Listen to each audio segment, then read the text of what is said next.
Good morning students.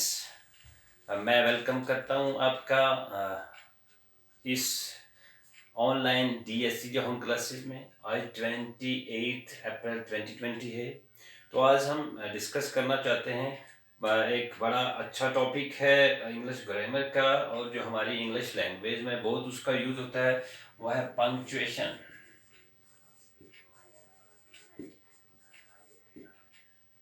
तो punctuation क्या है? हम अक्सर ये question 7th 8th 9th 10th आगे बड़ी क्लासेस में आता है पंक्चुएशन, और अक्सर देखने में आता है कि घबराहट का शिकार रहते हैं हम लोग। कोई इसमें घबराने की कोई बात नहीं है। पंक्चुएशन है क्या? तो ये भी एक सिस्टम है किसका? साइंस और सिंबल्स का, जो प्रोवाइड किया गया है किसको? रीडर्स को और राइटर्स को, ताकि वो इसका यूज करके अपनी जो रीडिंग है या राइटिंग है उसको affective as well as meaningful बना ले। अगर पंक्चुएशन ना हो तो ना हमारी रीडिंग अफेक्टिव और ना हमारी रीडिंग मीनिंगफुल बन सकती है। तो पंक्चुएशन की हम डेफिनेशन लिखेंगे, क्या लिखेंगे? It is a system of signs and symbols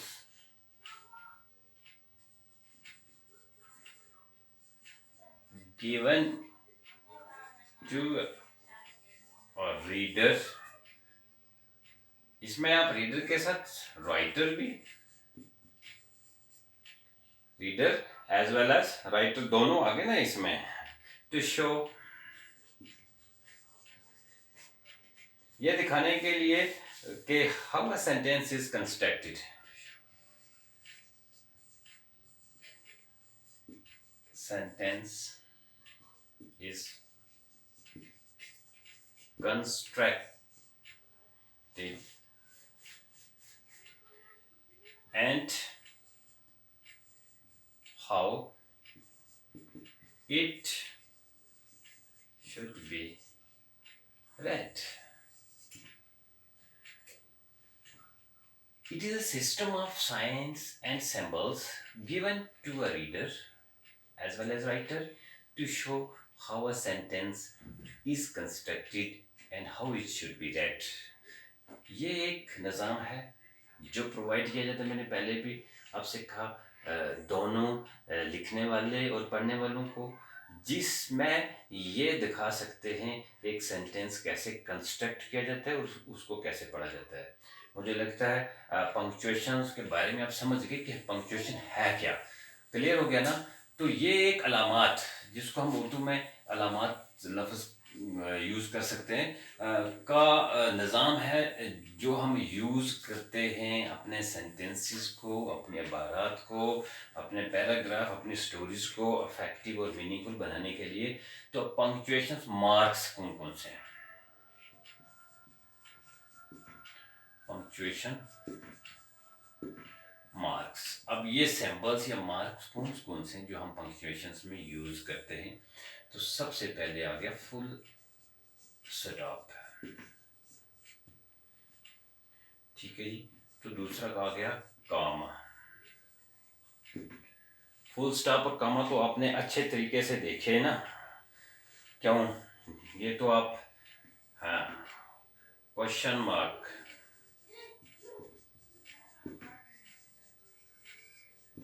question mark, exclamation mark, the exclamatory mark। उसके बाद क्या आता है?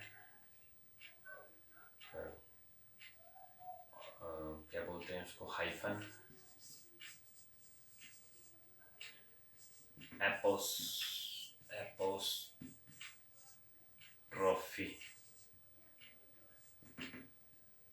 Colon, semi colon, colon semi colon. इसके अलावा इन्वर्टेड कॉमास,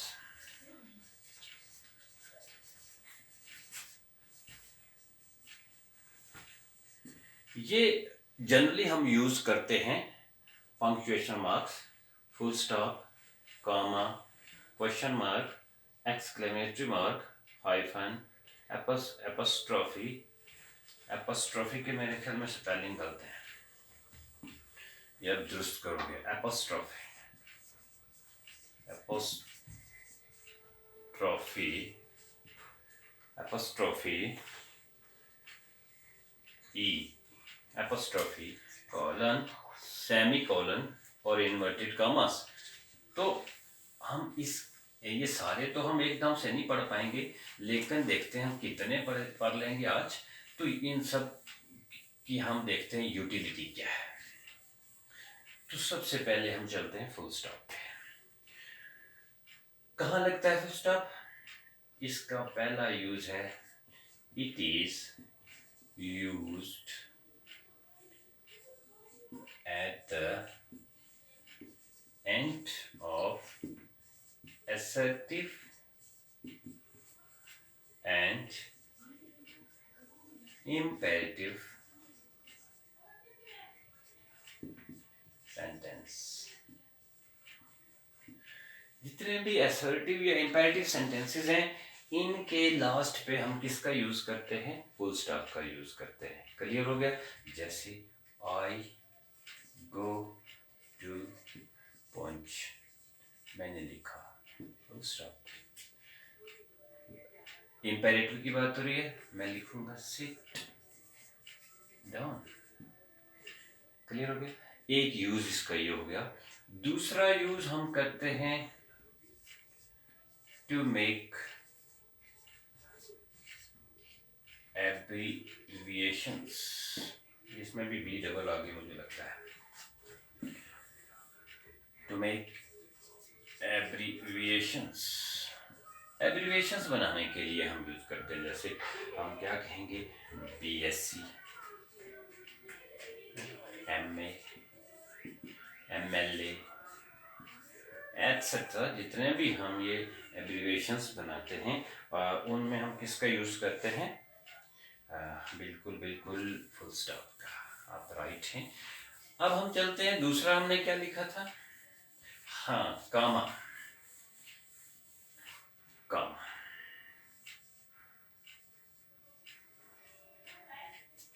ये है कॉमा, तो ये ऐसे है, इसको हम दिखा सकते हैं कामा क्या है। अब कामा जो है ये बड़ा एक बड़ा काम करता है हमारी जितनी भी कम्युनिकेशंस है, आइदर राइटिंग में या रीडिंग में। तो इसमें सबसे पहला काम करता है ये, वो सेपरेट करता है वर्ड्स को जो एक ही वेटेज पार्ट्स ऑफ स्पीच के। It separate the words of similar parts of speech। Suppose I took volleyball, football, badminton and a t-shirt from super बाजार। क्लियर हो गया?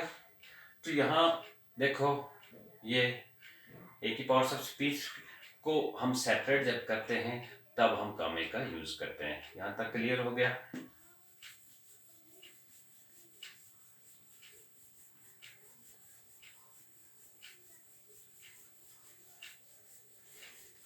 दूसरा काम क्या करता है? To separate parts of words in a sentence. To separate parts of words in a sentence। parts of words को sentence में हम जब सेपरेट करते हैं तो तब हम इसका यूज करते हैं, किसका, कामे का। जैसे बहुत सा वर्ड्स कैसे हो गए, मैं लिखूंगा big and small, rich and poor, black and white, we will all die.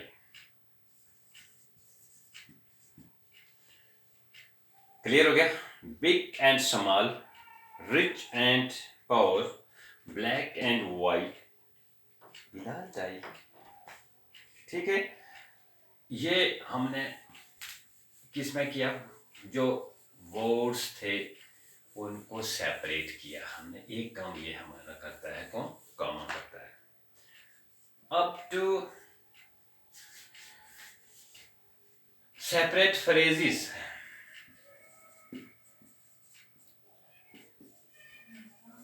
Phrases को सेपरेट करने का काम करता है इन अ सेंटेंस।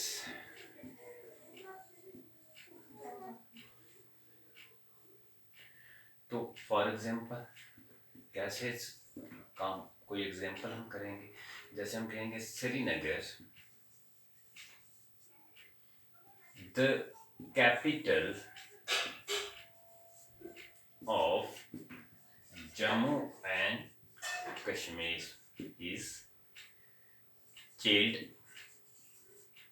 nowadays. क्लियर हो गया? यहाँ हम देखेंगे सेपरेट किया फ्रेजेस को, किस एक सेंटेंस में, किसको, फ्रेजेस को इन सेंटेंस। देख लिया ना आपने, Srinagar the capital of J&K is chilled nowadays. तो इसके अलावा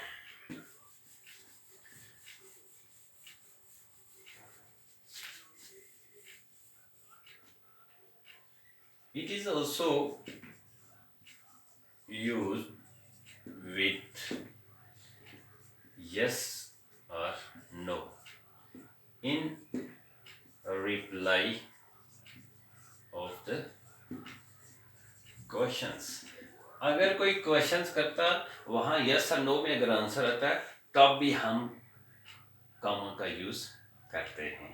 कैसे, may I come in sir,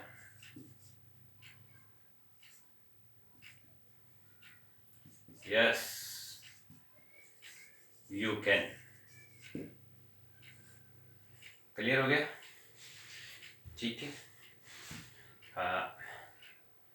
will you lend me a book? No. Sorry.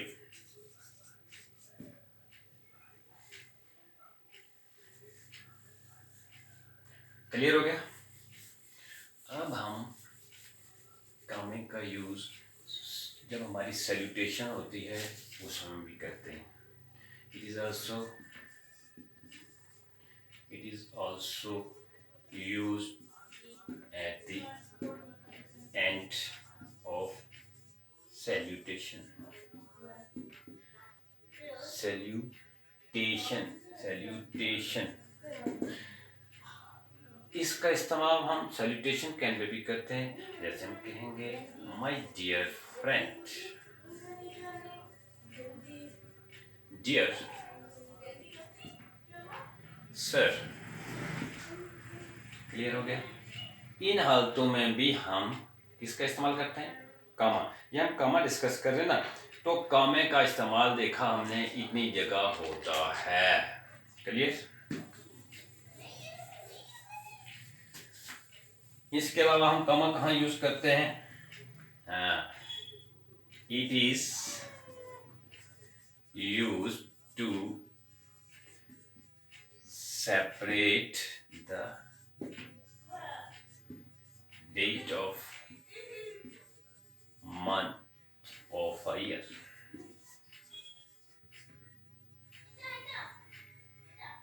कैसे? हाँ, ये देख लो, जैसे मैंने यहाँ लिखा है, मैंने लिखा है ना अप्रैल 28, 2020। क्लियर हो गया? यहाँ हमने हमें का यूज किया है। इसके अलावा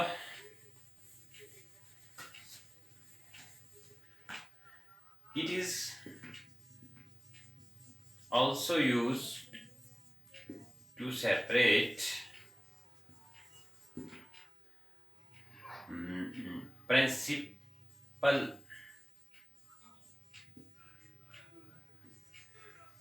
clause and subordinate clause। हम प्रिंसिपल और सबऑर्डिनेट क्लॉज को भी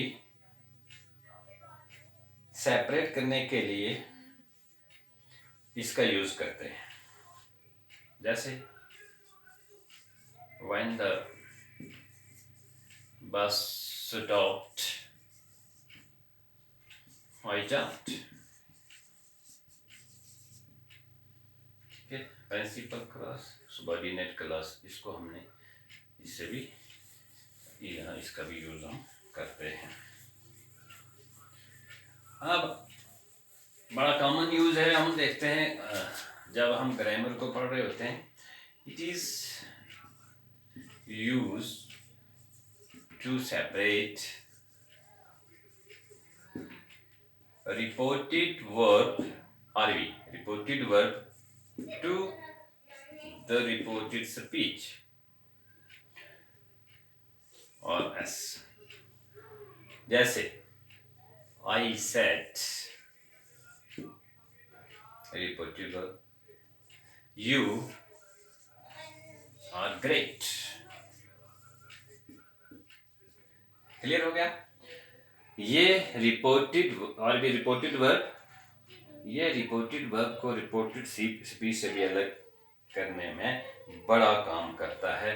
तो ये थे जनरली हमने जो कामा के रूल्स पढ़े।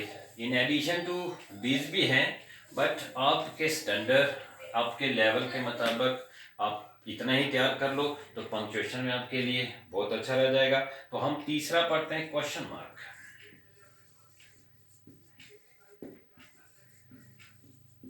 क्वेश्चन मार्क यही है ना, करछी, हाँ, साइन ऑफ इंटरोगेशन इसको बोलते हैं हम।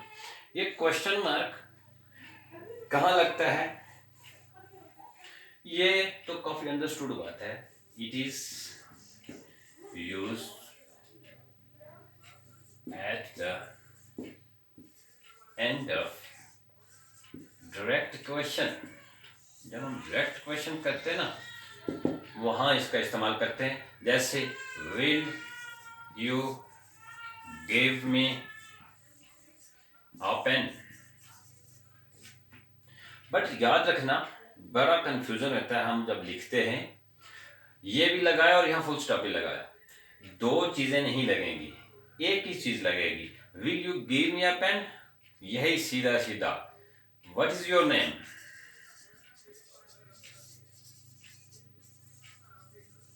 ये देखो सीधा, यहाँ फुल स्टॉप नहीं लगेगा। जब ये लग गया तो फुल स्टॉप की जरूरत नहीं रहती है।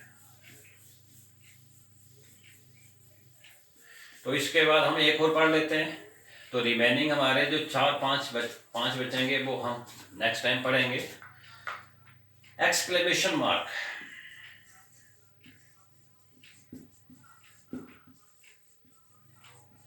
Exclamation mark,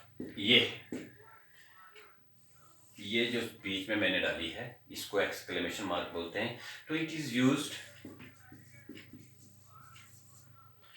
with the words, phrases or sentences when some sudden or strong feelings is seen। Clear? जब कोई सडन स्ट्रॉन्ग फीलिंग हमने देखी, तब किसी वर्ड्स सेंटेंसेस के साथ इसका इस्तेमाल होता है। जैसे वर्ड्स में ओ एटसेट्रा। तो ये हमने आपके साथ डिस्कस किए क्या पंक्चुएशन, पंक्चुएशन क्या है और पंक्चुएशन मार्क्स हमने कोई 4 मेरे ख्याल में डिस्कस किए हैं। मैं उम्मीद करता हूँ आप को अच्छा लगा होगा, ये तैयार करोगे। रिमेनिंग जो 4-5 हैं वो हम टुमारो करेंगे इंशाल्लाह। Thank you.